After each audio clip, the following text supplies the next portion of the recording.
Man, so look at this. I just got this tripod, right? Like I was about to record this thing, and look at how loose, look at that, look at how loose that is. I noticed it when I hooked up my heavy-ass camera, at least heavy for this thing, and the whole thing was like bending down. I don't know, I'm gonna try and fix this, and let's hope my camera doesn't break, or else it's gonna be 2 broken tripods this month. That won't be fun.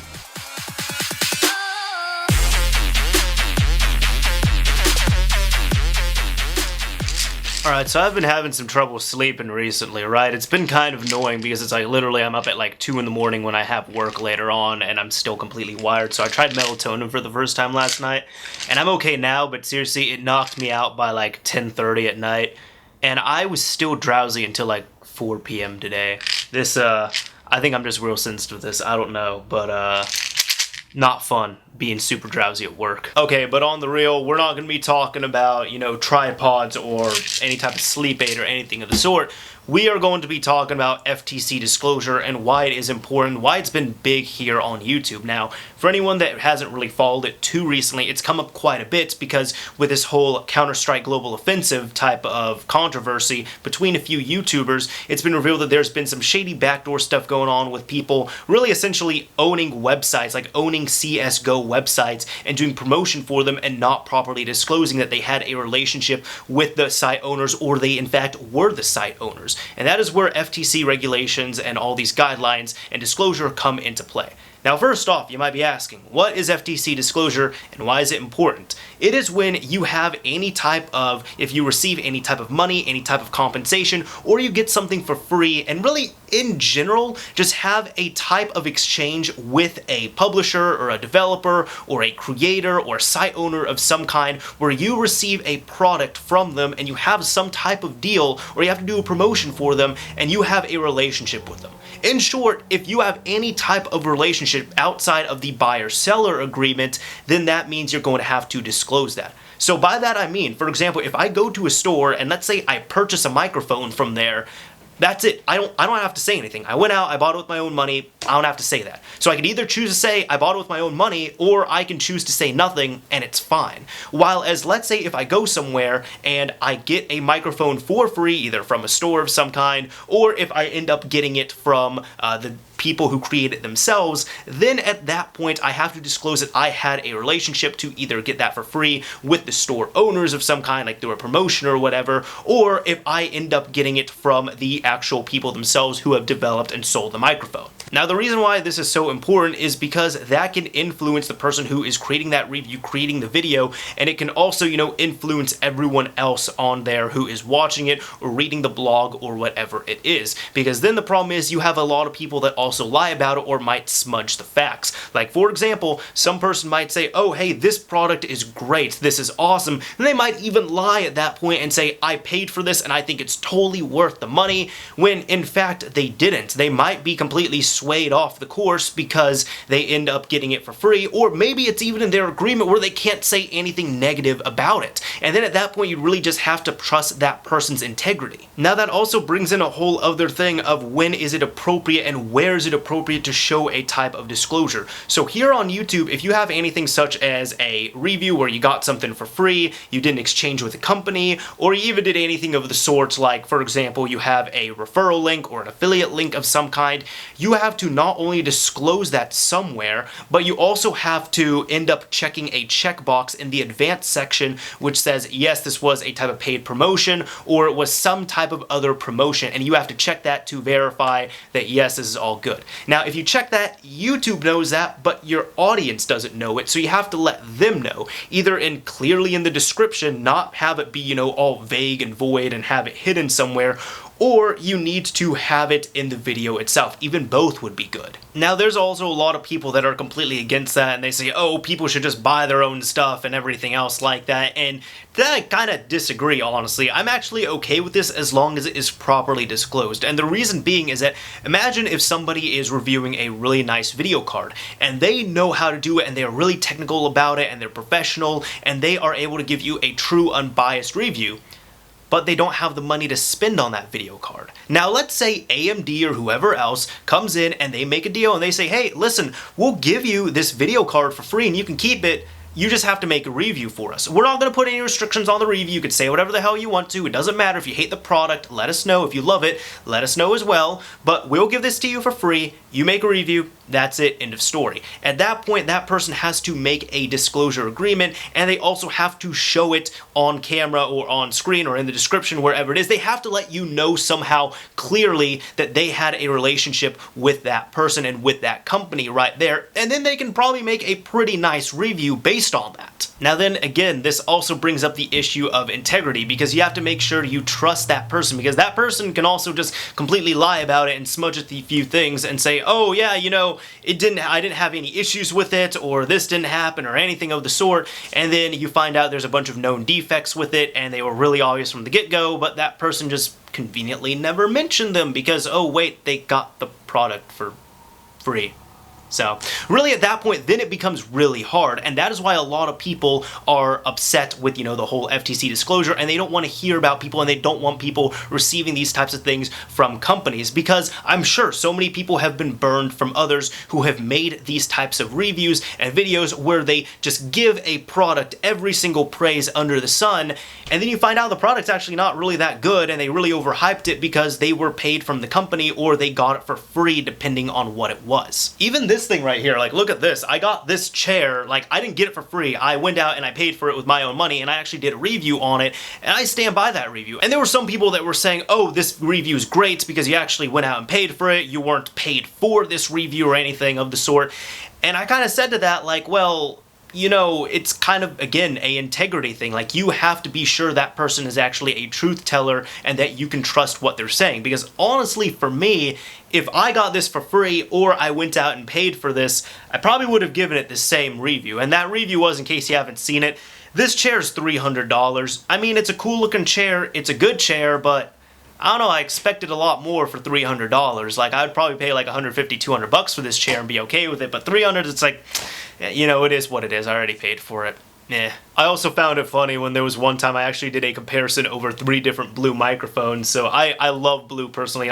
Hey Blue, if you're listening to this, sponsor me. But no, I'm not sponsored by them in any way, and I had to pay for all the microphones that I bought from them. But in my review, actually one person called me a sellout, and I'm like, well, I went out and I paid for these with my own money and then made reviews on my own time, so like, what is your definition of a sellout? But even with that, actually on that specific video, I even have affiliate links on there, and that's a whole other thing with affiliate and referral type links. Now, in case you don't know, an affiliate or referral link is a type of link where you can click it, and then when you click it, the person who owns that link is going to receive some type of compensation.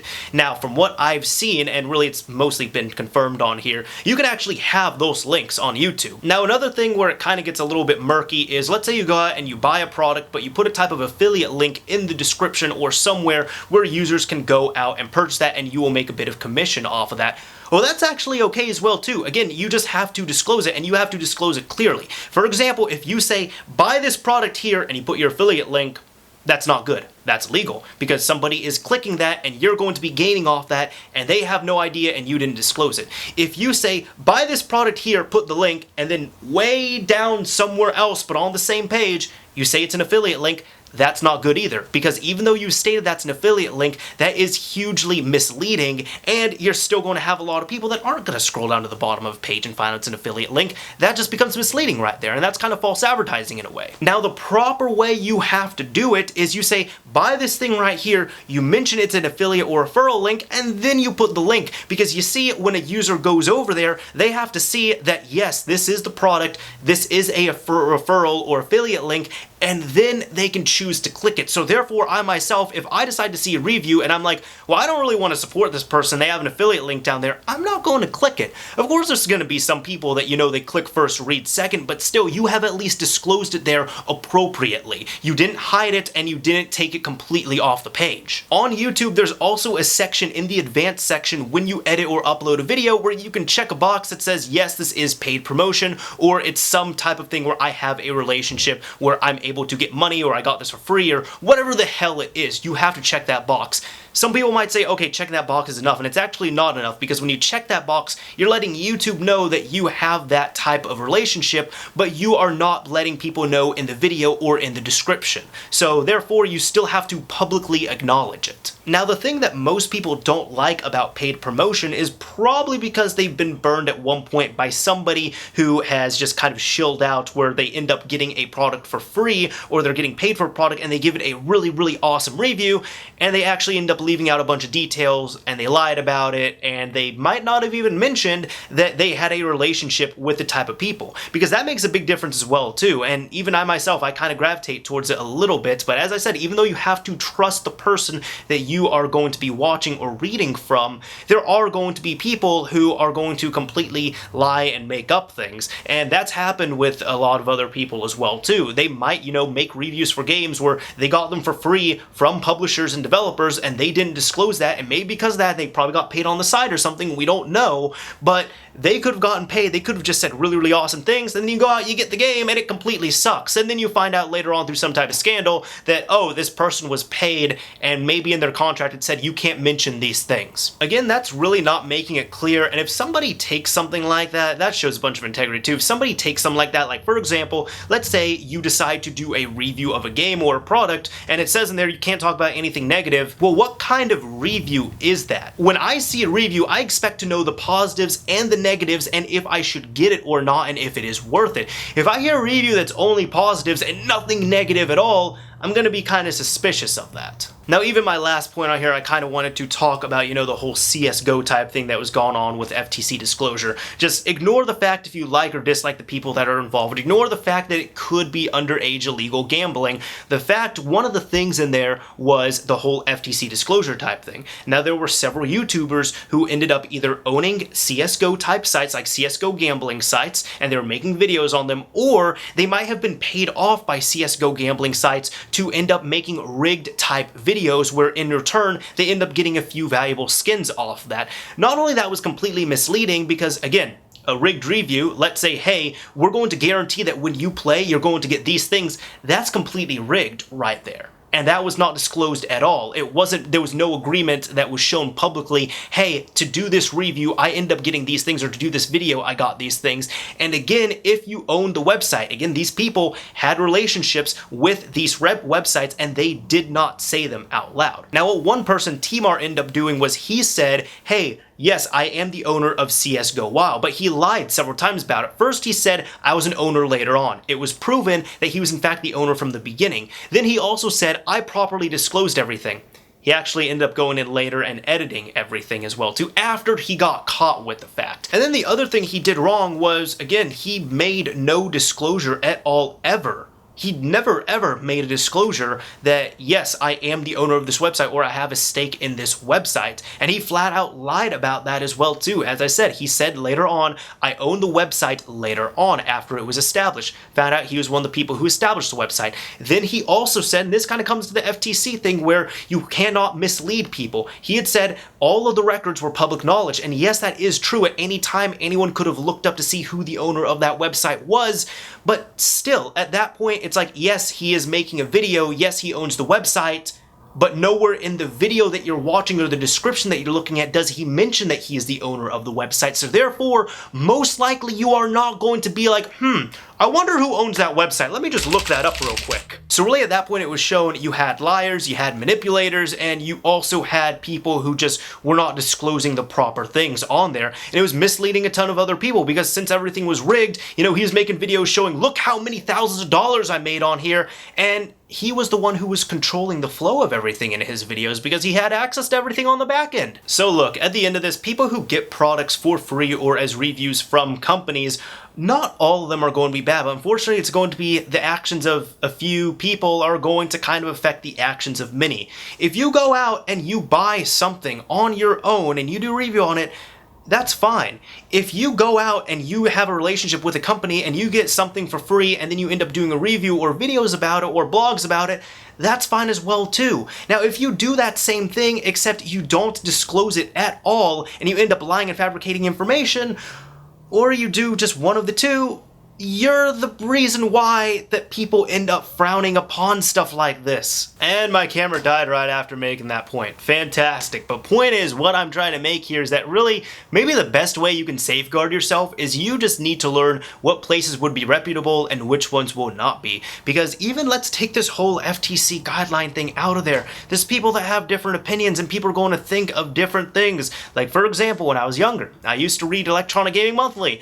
And my opinion really changed them when I saw that they gave Resident Evil on the GameCube a 4 out of 10, and they also gave Kingdom Hearts a 4 out of 10. At that point, it didn't matter to me if they were being paid or not. I'm like, well, honestly, I think those are two excellent games, and I think the people just probably didn't know how to play them, and they gave them pretty poor reviews. So you have to make that for yourself. And I understand it's a bit of a hardship right there. It's a bit of an extra step that you have to take, but again, you're not going to review with every single person out there. I have different opinions than other people. There's people that think a certain game is excellent. I thought it was okay. There's people that think a game is trash. I thought it was pretty good. So just like I have an opinion, you have an opinion, everyone else is going to have an opinion, and at the end of the day, there's only so far facts can take us. Because what I believe with reviews is if reviews were only based on factual information, you would just need to make one review of one thing, and that's what everybody would need to read or watch. That's it. Because if reviews had absolutely no type of commentary or bias or opinions to them, then why would there be so many out here? Why would they be entertaining, and why would we look after them? Anyways, if you enjoyed the video and you appreciated it, some appreciation would be respected down below in the form of maybe a like or a comment or whatever, and the same goes for if you hated the video. There's a dislike button for you as well too.